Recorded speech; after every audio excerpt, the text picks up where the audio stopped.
आप समाज सेवा से लेकर साइंस, एजुकेशन को प्रमोट करने, सोशल अवेयरनेस बढ़ाने के लिए भी पूरी तरह समर्पित है।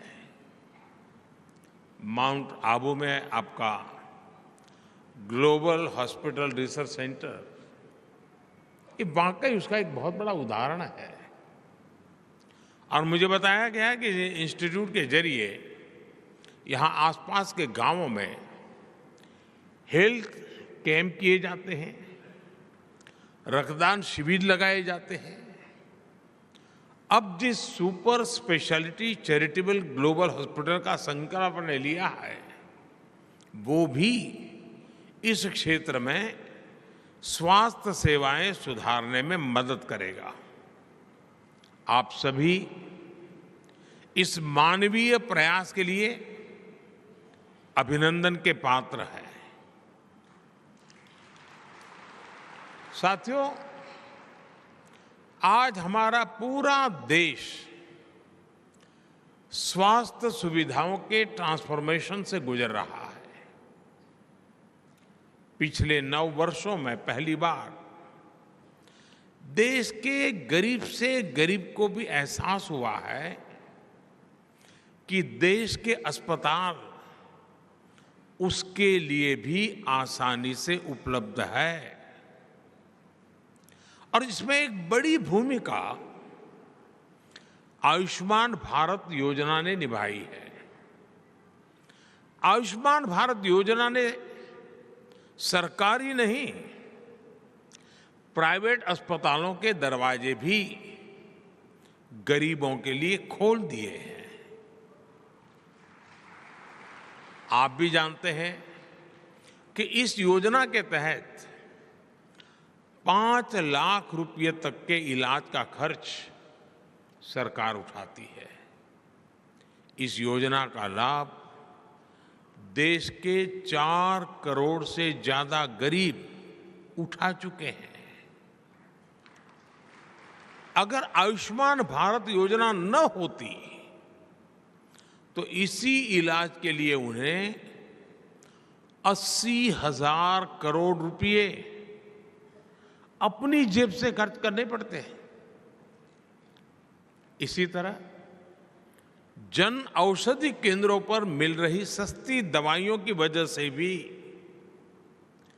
गरीब और मध्यम वर्ग के 20,000 करोड़ रुपए बचे हैं। और मैं हमारे ब्रह्म कुमारी संस्थान की जितनी इकाइयां देश के गांव-गांव में हैं, अगर आप लोगों को जानकारी दें कि सरकार की तरफ से ऐसे जन औषधि केंद्र चलते हैं, स्टैंडर्ड दवाइयां होती हैं, लेकिन बाहर जो दवाइयां आपको 100 रुपये में खर्च होता है, यहाँ आपको 10-15 रुपये में मिल जाती है। आप कल्पना कर सकते हैं गरीबों की कितनी सेवा होगी। तो हमारी सभी इकाइयां, हमारी सभी ब्रह्मा कुमार हो या ब्रह्मा कुमारी हो, वे लोगों में ये जागरूकता लाएं। और देश में स्थान स्थान पर ये जन औषधि केंद्र बने हुए हैं। आपके संपर्क में आए हुए लोग आपको हमेशा आशीर्वाद देंगे। अब जैसे किसी परिवार में बुजुर्ग व्यक्ति है, डायबिटीज की बीमारी है, तो उसको दवाई के पीछे जो खर्चा होता है 1200, 1500, 2000 रुपये तक हो जाता है। लेकिन इसी जनऔषधि केंद्र से अगर वो दवाई लेगा तो उसको शायद वो खर्चा 1500, 2000 से कम होकर के 100 रुपया हो जाएगा। उसका जीवन में बहुत बड़ी मदद होगी। यानी इस बात को आप हर दूर पहुंचा सकते हैं। साथियों, आप सभी इतने वर्षों से स्वास्थ्य के क्षेत्र से जुड़े रहे हैं। आप भली भांति जानते हैं कि हेल्थ सेक्टर की एक चुनौती डॉक्टरों, नर्सों और मेडिकल कर्मियों की कमी भी रही है। पिछले 9 वर्षों में इसी कमी को सुधारने के लिए भी देश में अभूतपूर्व काम हुआ है। पिछले 9 वर्षों में औसतन एवरेज हर महीने एक नया मेडिकल कॉलेज खोला है। 2014 से पहले के 10 सालों में 150 से भी कम मेडिकल कॉलेज बने थे। बीते 9 वर्षों में देश में 300 से अधिक नए मेडिकल कॉलेज बने हैं। - 2014 से पहले हमारे पूरे देश में एमबीबीएस की 50,000 के आसपास सीटें थी। 50,000 स्टूडेंट्स के लिए जगह थी। आज देश में एमबीबीएस की सीटें 1 लाख से भी ज्यादा हो गई हैं। 2014 के पहले पीजी की भी 30,000 के आसपास ही सीटें थी। अब पीजी सीटों की संख्या भी बढ़कर 65,000 से ज्यादा हो गई है।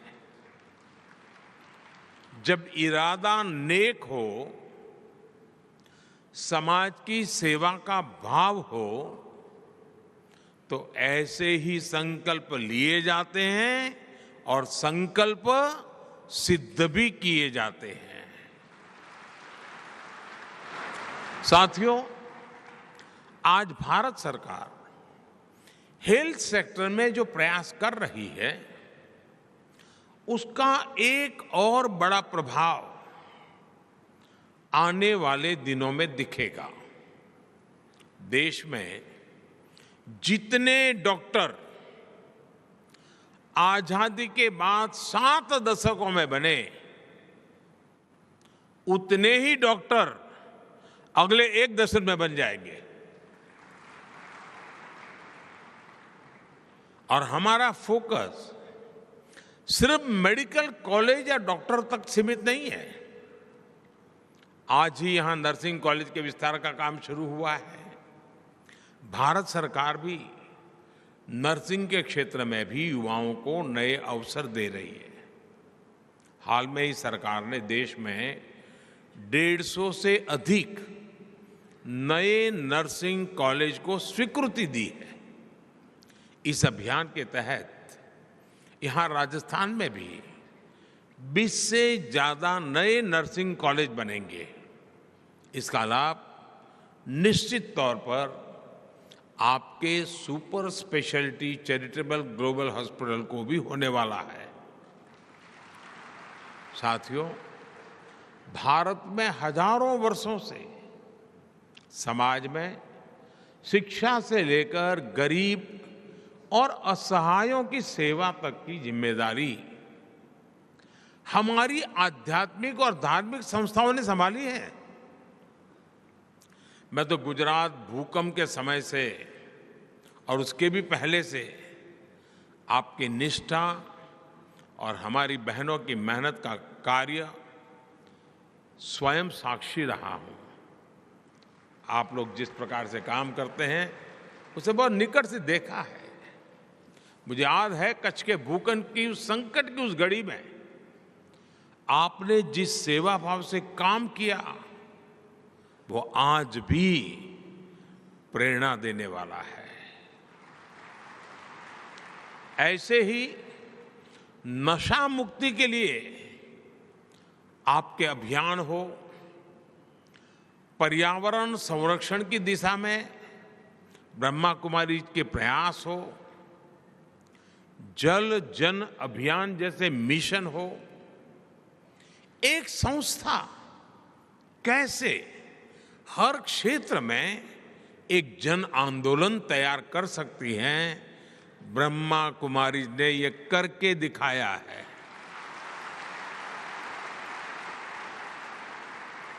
विशेष रूप से मैं जब भी आपके बीच आया हूं, मैंने देश के लिए आपसे जो अपेक्षाएं की हैं, उन्हें पूरा करने में आपने कभी भी कोई कमी नहीं छोड़ी है।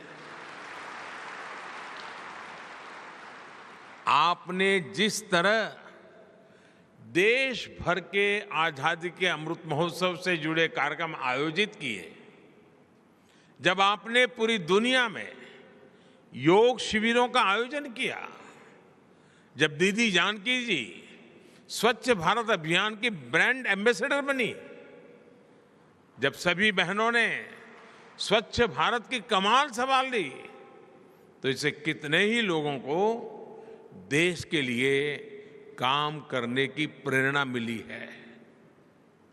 आपके ऐसे कार्यों ने ब्रह्मा कुमारीज में मेरे विश्वास को और भी कई गुना कर दिया है।